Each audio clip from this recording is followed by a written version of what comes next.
seperti apa hukuman mereka ketika nanti di hari akhirat, di mana orang-orang yang meninggalkan kebenaran yang telah diperolehnya, maka ia akan termasuk orang-orang yang disingkirkan dari telaga, orang-orang yang dicabut dari telaga. Assalamualaikum warahmatullahi wabarakatuh. Alhamdulillahirabbil alamin wa bihi nasta'inu ala umurid dunya waddin. Sallallahu ala nabiyina Muhammadin wa ala alihi wa sahbihi ajma'in, amma ba'd. Saudara-saudariku kaum muslimin muslimat dimanapun berada, yang insyaallah kita dalam keadaan sehat walafiat serta dalam lindungan, limpahan rezeki serta hidayah dari Allah Subhanahu wa taala. Di kesempatan ini kita membahas tentang adanya fenomena orang-orang yang mengingkari, meninggalkan ajaran, meninggalkan agama ketika di hari tuanya, atau bahkan ada yang sampai meninggal dalam kekufuran, dalam murtad. Dan lebih kecil daripada itu, mungkin ada yang meninggalkan sebagian ilmunya. Udah dapat dia lebih tentang kebenaran Al-Quran, kebenaran tentang dalam agama ini, tapi ia di penghujung kehidupannya meninggalkan sebagiannya, ataupun menyimpang, ataupun bahkan meninggalkan sama sekali agama ini. Nauzubillahi min dzalik. Semoga kita terpelihara dari perbuatan itu. Di kesempatan ini kita membahas tentang hal ini, bahwa kejadian ini bukan hanya di saat ini, bahkan ada datang di zaman sebelum agama ini, di sebelum Nabi Muhammad SAW diutus, bahkan berbarengan dengan zaman Nabi ada juga, ada di zaman terdahulu kita, ada di zaman saya ini, di saat ini. Inilah keutamaan Al-Quran, bisa menjelaskan masa lampau, masa sekarang, dan masa yang akan datang. Di surat Al-A'raf ayat 175 Allah berfirman, A'udzubillahi minasyaitonir rajim, Wadlu alaihim naba'al ladzi atainahu ayatina fansalakha minha fa'atba'u syaitanu fakana minal ghawin. Dan bacakanlah kepada mereka berita orang yang karena allazi di sini, orang yang telah kami berikan kepadanya ayat-ayat kami, kemudian dia melepaskan diri dari ayat-ayat itu, lalu dia diikuti oleh syaitan sampai tergoda, maka jadilah ia termasuk orang-orang yang tersesat. Semoga kita terjauh, terhindar dari orang-orang yang akan diikuti syaitan dan termasuk orang yang tersesat. Ini di dalam berbagai tafsir disebutkan bahwa hal ini berkaitan dengan seseorang pada zaman Bani Israel, pada zaman Nabi Musa, yang bernama Bal'am bin Ba'urah, ulama di zaman Bani Israel. Doanya senantiasa dikabulkan dan ia selalu didahulukan ketika menghadapi berbagai kesulitan. Namun diceritakan kemudian bahwa ia berlepas diri dari ayat-ayat itu, dan kemudian ia termasuk orang-orang yang binasa, bingung dan celaka.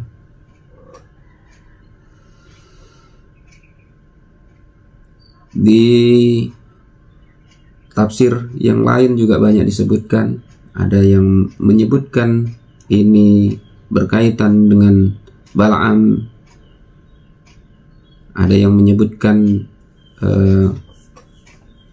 ini berkaitan dengan Umayyah bin As-Salat,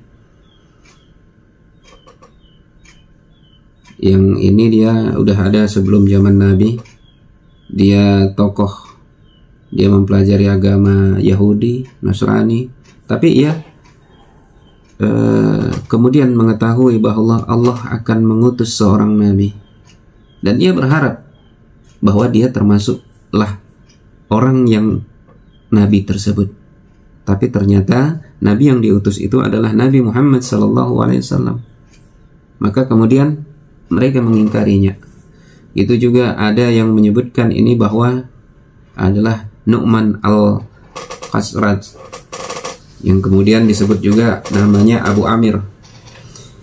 Ia termasuk orang yang menganut agama Kristen, yang kemudian dia mengaku mengikuti Nabi Ibrahim, agamanya Nabi Ibrahim. Tapi ketika Nabi Muhammad SAW diutus, maka ia menolak kenabian beliau, dan akhirnya ia mengikuti kaum musyrik yang memerangi Nabi, hingga akhirnya dia di perang Hunain meninggal di perang Hunain. Jadi banyak hal yang berkaitan dengan ayat ini. Ada yang menyebutkan Bal'am di zaman Nabi Musa, ada yang menyebutkan Umayyah ataupun Nu'man yang sejaman dengan Nabi, bahkan ikut memerangi Nabi. Dan ini dari ayat ini, sehingga para ahli tafsir ada yang menjelaskan, termasuk Imam Al-Raji yang menyebutkan bahwa ini sebab ilmu yang apabila tidak diamalkan, ia tidak mendapatkan keberkahan dari ilmu, dan ia akan sangat jauh dari Allah Subhanahu wa Ta'ala, sehingga menjadikan orang ini berpaling. Dan secara umum, walaupun perbedaan para ahli tafsir menafsirkan ayat ini, namun bisa kita sebutkan bahwa ayat ini berkaitan tentang orang yang telah mengetahui kebenaran. Orang yang telah mengetahui ayat-ayat Al-Quran, jalan-jalan kebenaran, namun kemudian menolaknya, meninggalkannya, sehingga syaitan mengikutinya, sehingga juga menjadi orang-orang yang tersesat. Ini yang kemudian di dalam hadis Nabi Shallallahu Alaihi Wasallam disebutkan bahwa mereka adalah termasuk orang-orang yang nanti ketika di telaga ini akan disingkirkan. Ada di Sahih Al-Bukhari nomor hadis 6096 disebutkan bahwa dari riwayatnya Anas, ada beberapa orang sahabatku menuju telagaku, hingga ketika waktu selanjutnya aku tahu bahwa mereka disingkirkan dariku, sehingga Nabi berteriak, "Ashabi, ashabi," sahabatku, menceritakan bahwa mereka adalah sahabatku, sahabatku. Maka Allah menjawab, "La tadri ma ahdasu ba'daka." Engkau tidak mengetahui apa yang mereka lakukan sepeninggalmu. Bahwa orang-orang yang sepeninggal Nabi SAW itu diantaranya meninggalkan Nabi, meninggalkan ajaran Nabi, murtad, musyrik, dan lain sebagainya. Dan ketika zaman Nabi SAW juga ada sahabat yang termasuk dalam kelompok ini. Di Sahih Al-Bukhari di nomor hadis 3348 dari riwayatnya Anas radhiyallahu anhu, ia berkata, ada seorang laki-laki Nasrani masuk Islam, lalu membaca surah Al-Baqarah, lalu surat Al-Imran. Dia biasa menulis untuk Nabi Muhammad sallallahu alaihi wasallam. Tapi kemudian ia kembali kepada agamanya Nasrani dan berkata, tidak ada yang diketahui Muhammad kecuali apa yang aku tulis untuknya. Di sini dia mengatakan bahwa Nabi Muhammad itu mengetahui karena dia yang menuliskannya. Kemudian Allah mewafatkannya. Lalu mereka, teman-temannya itu akan menguburkannya. Pada keesokan harinya jasadnya dimuntahkan oleh bumi. Jadi dikuburkan, dimuntahkan lagi oleh bumi, sehingga keluar daripada kuburannya. Maka teman-temannya berkata, inilah perbuatan Muhammad dan sahabat-sahabatnya, karena teman kita ini berpaling dari agama mereka. Lalu mereka membongkar kuburannya dan mencampakkannya. Maka mereka kembali menguburkannya dan menggali lubangnya itu lebih dalam lagi.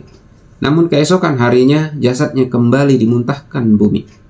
Lalu teman-temannya berkata, inilah perbuatan Muhammad dan sahabat-sahabatnya, karena teman kita ini berpaling dari agama mereka. Lalu mereka membongkar kuburan teman kita ini dan mencampakkannya. Ini semakin sujud mereka terhadap Nabi Muhammad SAW dan para sahabat, yang menganggap bahwa umat Islam pengikut Nabi SAW yang membongkar dan mencampakkannya kembali. Lalu mereka ambil lagi sahabatnya tadi, jasad sahabatnya lagi, dikuburkannya lagi, di dalam lagi, lebih dalam lagi mereka gali kuburannya itu, sampai sebatas mereka mampu. Akan tetapi kembali lagi keesokan harinya jasad itu dimuntahkan kembali oleh bumi, hingga mereka menyadari bahwa kejadian itu bukanlah perbuatan manusia, sehingga mereka mencampakkannya begitu saja. Ini akibat ketika di dunia, dan ini masih pada zaman Nabi SAW.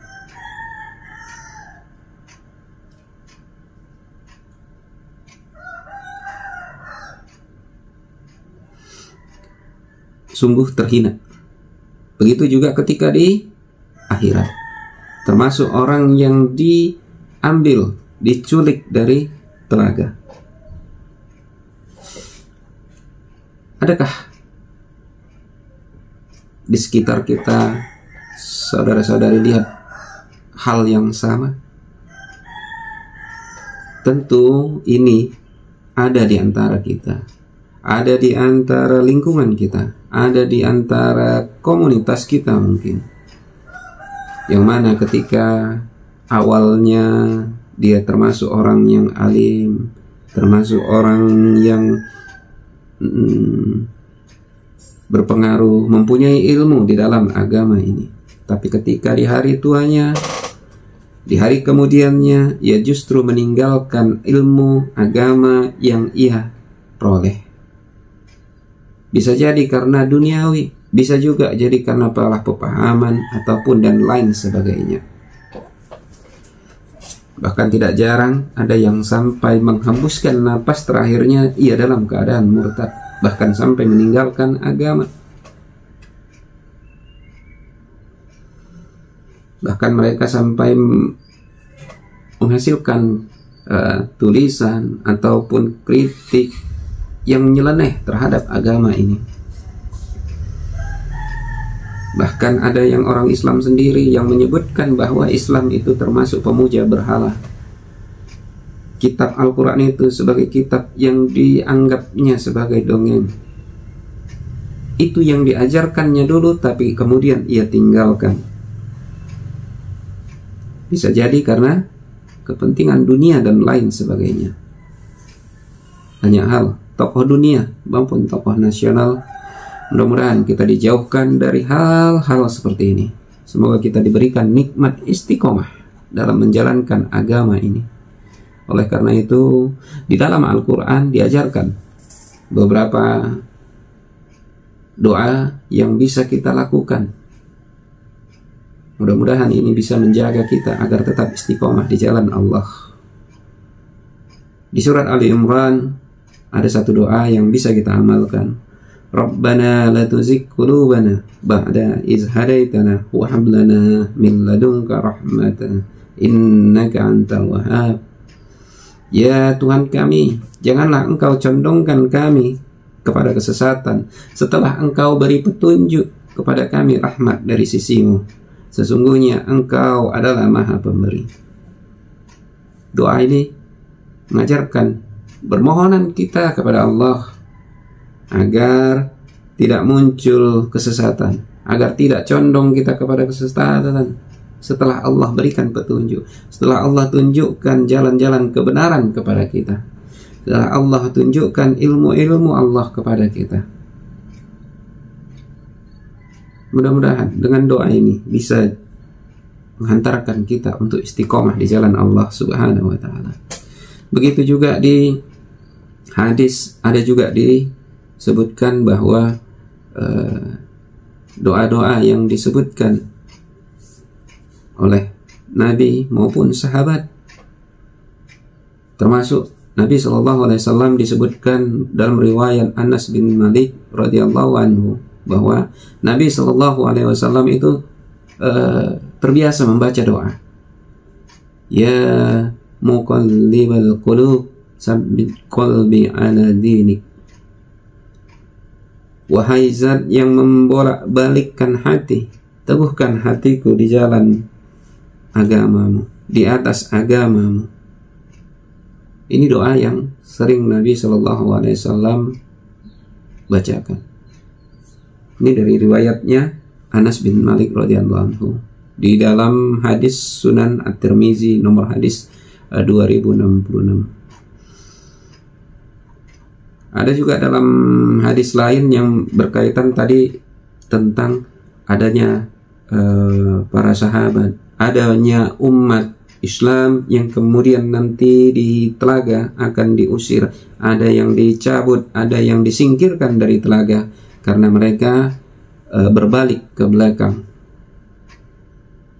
Ada satu doa dari Abi Mulaikah yang menyebutkan bahwa berkaitan dengan ini, ia mengajarkan doa, Allahumma inna na'udzubika an narji'a ala aqabina an nuftana an dinina.